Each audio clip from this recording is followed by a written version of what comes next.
क्या रोने से समस्या का समाधान हो जाता है? कौन बोल रहा है? मैं आपकी अंतरात्मा हूं। मेरी अंतरात्मा?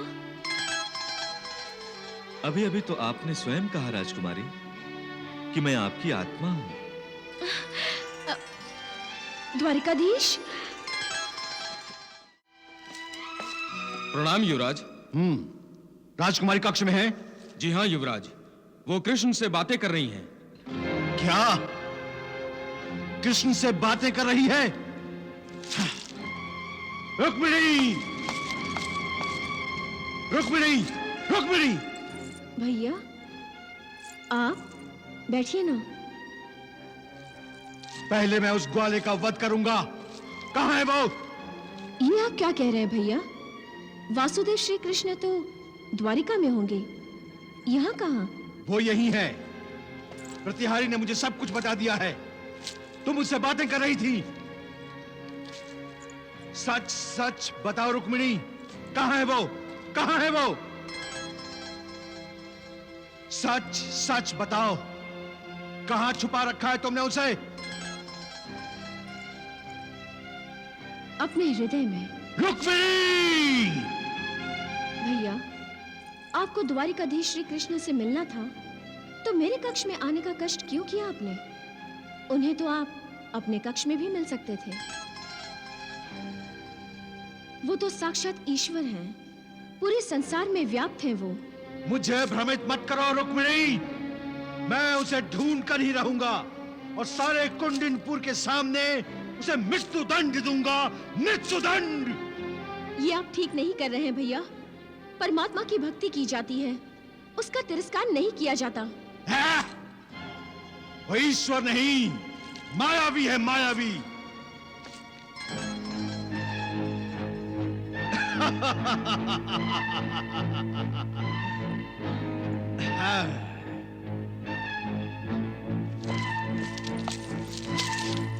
ओ, तो यहां छुपा हुआ है।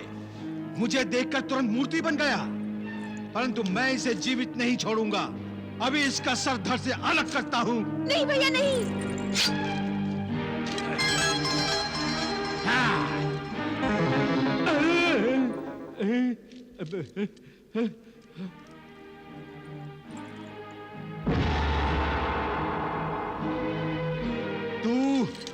तू मुझसे माया कर रहा है। मैं तेरे इस मायावी रूप को ही नष्ट कर दूंगा, तेरी इस मूर्ति को ही नष्ट कर दूंगा। हाँ। द्वारकाधीश का अपमान मत कीजिए, द्वारकाधीश का अपमान मत कीजिए।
अब तो आप मान गए ना भैया कि? हाँ, मान गया हूं रुक्मिणी, परंतु अब तुम्हारा विवाह शिशुपाल से ही होगा, शिशुपाल से ही। हाँ।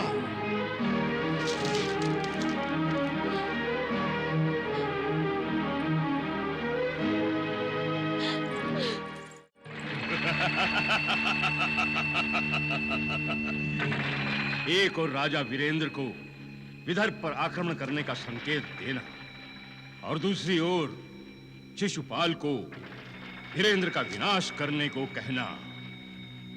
महामंत्री, आपकी ये कूटनीति तो सफल हुई, परंतु हम जो चाहते थे वो नहीं हुआ। हम जो चाहते हैं वो हो गया। मैं समझा नहीं महाराज, शिशुपाल ने वीरेंद्र का विनाश तो कर दिया। हाँ, लेकिन वो योजना सफल नहीं हुई कि विदर्भ राजकुमारी रुक्मिणी शिशुपाल के शौर्य पर मोहित हो जाएगी। फिर भी मैं प्रसन्न हूं। समीकरण कितना उपयुक्त हुआ है। रुक्मिणी शिशुपाल को नहीं चाहती, वो कृष्ण को चाहती है, जो मेरा शत्रु है। शिशुपाल के मन में रुक्मिणी के प्रति आकर्षण उत्पन्न हो गया है।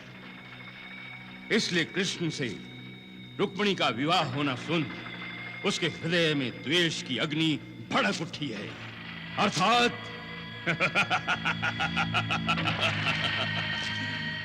महामंत्री, हम जो चाहते हैं वो अपने आप हो गया है। तो क्या विदर्भ राजकुमारी ने शिशुपाल से विवाह की ना कर दी है? महामंत्री, रुक्मिणी की नाव शिशुपाल के अहम से टकरा चुकी है। एक योद्धा शत्रु के शस्त्र प्रहार सहन कर लेता है, वो अपनी पराजय भी स्वीकार कर लेता है, किंतु एक नारी की नाव योद्धा के लिए मृत्यु से भी अधिक घातक होती है। अब ये चिंगारी जो कृष्ण और शिशुपाल के बीच अनचाहे और अनजाने में भड़क उठी है, उसे हवा मैं दूंगा और इतनी भड़काऊंगा ये चिंगारी कि कृष्ण के चारों ओर आग ही आग होगी और उस आग से बच निकलना असंभव होगा। इतने दुष्ट और अत्याचारी को अभी तक आपने दंड क्यों नहीं दिया प्रभु? दंड तो हर एक को उसके अपराध का अवश्य मिलेगा, किंतु समय आने पर। ये क्या बात हुई प्रभु? दुष्ट अपनी दुष्टता और अत्याचारी अपने अत्याचार बढ़ाता जाता है। अत्याचारों से पीड़ितों के क्रंदन का हाहाकार कानों का भेदन करता जाता है। अपराधियों के साहस और अपराध बढ़ते जाते हैं, लेकिन आपका समय नहीं बढ़ता, वो रुक जाता है। ऐसा क्यों प्रभु? उत्तेजित ना हो देवी। मनुष्य जो करता है अपनी इच्छा से नहीं करता, नहीं उसके साथ जो होता है उसकी इच्छा से होता है। जो होता है प्रारब्ध से, जो भी करता है प्रारब्ध करता है, और सत्कर्मों का विस्तार धीरे धीरे होता है, जबकि दुष्कर्मों का विस्तार अति शीघ्र होता है। जो कर्म करने वाले को उतनी ही शीघ्रता से उसके विनाश की ओर ले जाता है। देवी, मैंने जब सृष्टि का निर्माण किया था तो विधाता ब्रह्मदेव के साथ मधु कैटभ राक्षसों का भी निर्माण हुआ। प्रकाश के साथ अंधकार, सुख के साथ दुख, प्रेम, भक्ति, सद्भावनाएं, इनके साथ साथ काम, क्रोध, मोह, मद, दंभ, मत्सर, इन 6 रिपुओं का भी निर्माण हुआ। उसकी क्या आवश्यकता थी? प्रकाश के साथ अंधेरा किसे चाहिए? सुख भोगने वाले को दुख किस लिए चाहिए प्रभु? जब तक अंधकार नहीं होगा तब तक प्रकाश के महत्व का ध्यान कैसे आएगा? दुख नहीं होगा तो सुख का आनंद कैसे होगा? देवी, षट रिपुओं पर विजय प्राप्त किए बिना मनुष्य योगी कैसे बन सकता है? और योगी बनेगा तभी तो मोक्ष को प्राप्त करेगा। मेरे श्री कृष्ण अवतार का एक उद्देश्य यह भी है देवी, मैं योगेश्वर बनकर अपने आचरण से मनुष्य को योग का साक्षात्कार करवाऊंगा। मैं बताऊंगा कि जैसे मैं दुख सुख से परे हूं, तुम भी बनो। जैसे मैं स्थित प्रज्ञ हूं, वैसे तुम भी बन सकते हो। देवी, शिशुपाल, दंतवक्र, जरासंध और रुक्मी जैसे अनाचारियों को मैं अवसर देता हूं, किंतु ये मेरे संकेत को समझना ही नहीं चाहते और स्वयं अपने आप के शत्रु बन जाते हैं। दंतवक्र, मैं नहीं चाहता कि रुक्मिणी का विवाह कृष्ण से हो। नहीं होगा काकाश्री। रुक्मिणी का विवाह शिशुपाल के साथ ही होगा। कौशल नरेश की पुत्री राजकुमारी कौशल्या का स्वयंवर रचाया जा रहा है। शिशुपाल को मेरा आदेश दो, वो स्वयंवर में उपस्थित हो।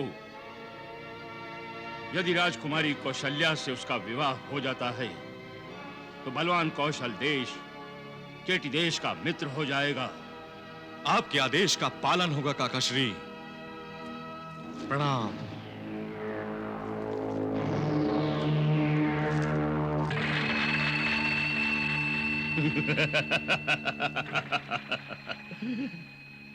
महाराज, आप जानते हैं कि राजकुमारी कौशल्या भद्र देश के राजकुमार से प्रेम करती है और स्वयंवर में उसे ही वरमाला पहनाएगी। और शिशुपाल का अपमान होगा। इसीलिए मैं शिशुपाल को स्वयंवर सभा में भेज रहा हूं। महामंत्री, विदर्भ राजकुमारी रुक्मिणी ने शिशुपाल को ठुकराया है और अब कौशल्या भी उसे ठुकरा देगी तो शिशुपाल को युद्ध करना पड़ेगा। हाँ, यदि उसने कौशल राजकुमारी के स्वयंवर में युद्ध किया तो समझ लो मैं जो चाहता हूं वही होगा। रुक्मिणी के लिए शिशुपाल को महायुद्ध करना पड़ेगा।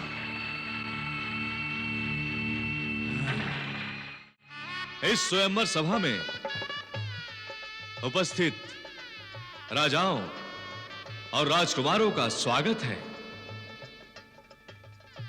मेरी पुत्री राजकुमारी कौशल्या जिसे वरमाला पहनाएगी उसी भाग्यशाली से ही उसका विवाह होगा।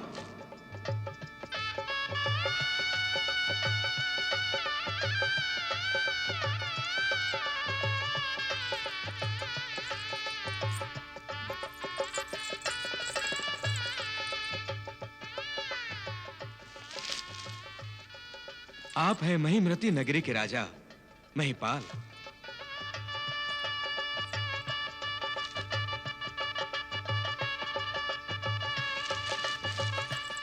आप हैं राजनगर के राजा राजेंद्र सिंह।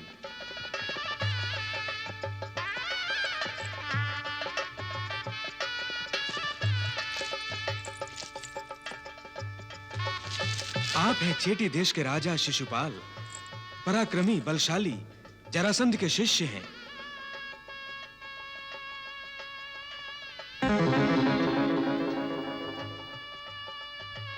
क्षमा कीजिए युवराज चेटी देश, मैं आपसे नहीं द्वारिकाधीश श्री कृष्ण से विवाह करना चाहती हूँ।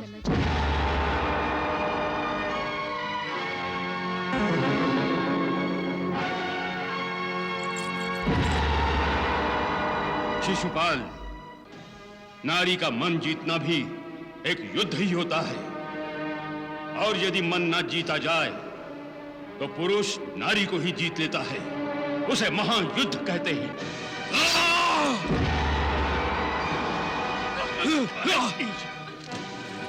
रुक जाइए जेठीराज, चलो। मैं कौशल राजकुमारी का हरण कर रहा हूं। चलो, हमें चेटीराज को रोकना चाहिए। चलो चलो, चलो, चलो, रोकना चाहिए। चलो। और तेज चलाओ सारथी, और तेज। सारथी और तेज।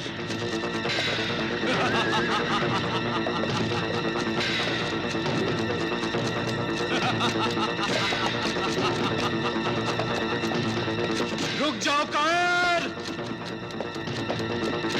हम तुम्हें युद्ध के लिए ललकार रहे हैं। रथ रोको सारथी। भगोड़े, बलवान हो तो हमारा सामना करो। ए, ना तो मैं भगोड़ा हूं और ना ही कायर। मैं अपने हाथ तुम्हारे खून से रंगना नहीं चाहता था। कौन किसके खून से हाथ रंगता है देखते हैं। सावधान।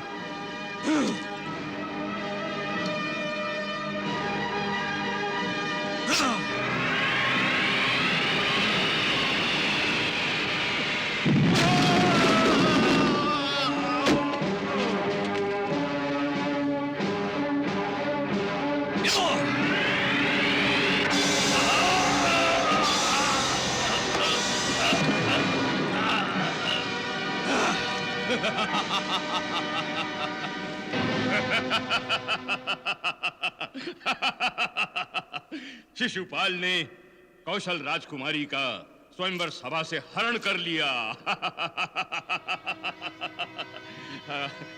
बात बन गई महामंत्री, बात बन गई।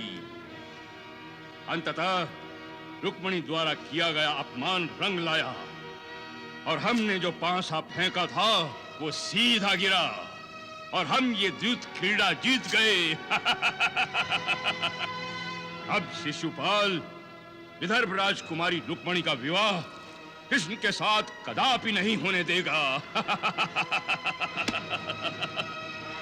अब महायुद्ध होगा महामंत्री, महायुद्ध। और हम इस महायुद्ध में कृष्ण के विरुद्ध शिशुपाल की सहायता करेंगे। कन्हैया, बुआ श्रुति और फूफा श्री दमघोष ने तो वानप्रस्थ आश्रम स्वीकार कर लिया था, फिर उन्होंने हमें क्यों बुलाया है? मेरे विचार से उनका ध्यान परमात्मा की ओर कम और अपने पुत्र शिशुपाल की ओर अधिक है। अवश्य ही शिशुपाल के कारण उन्होंने हमें यहां बुलाया है। चलें दाऊ भैया।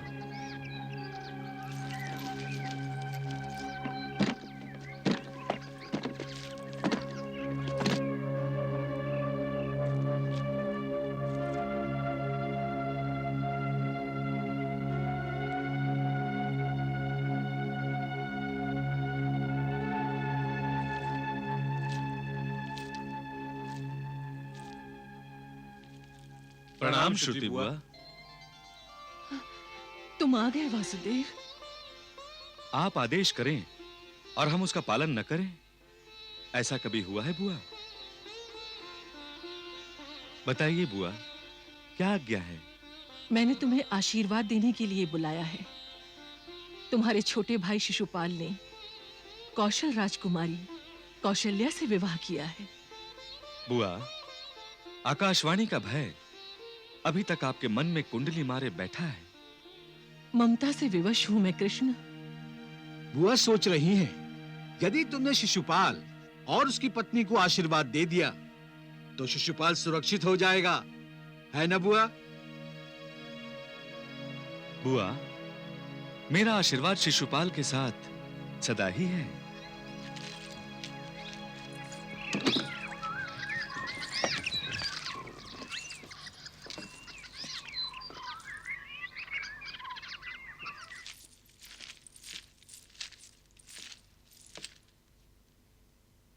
प्रणाम माताश्री। सौभाग्यवती भव।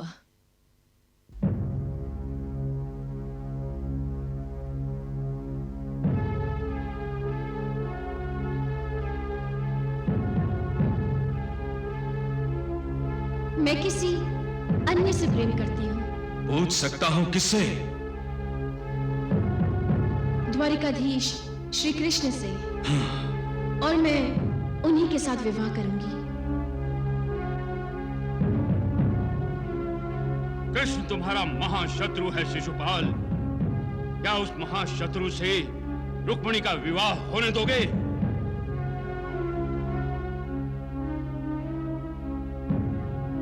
जन्म से ही तुम चतुर्भुज और त्रिनेत्रधारी थे, परंतु उस मायावी कृष्ण ने तुम्हारे अतिरिक्त 2 हाथ और तीसरा नेत्र मिटा दिए। तुम उससे अधिक शक्तिशाली हो, ये जानकर उसने ये झूठी बात फैला दी कि वो तुम्हारे 100 अपराध क्षमा कर देगा, परंतु उसके पश्चात वो तुम्हें मृत्यु दंड देगा। कृष्ण तुम्हें मृत्यु दंड देगा। कृष्ण तुम्हें मृत्यु दंड देगा।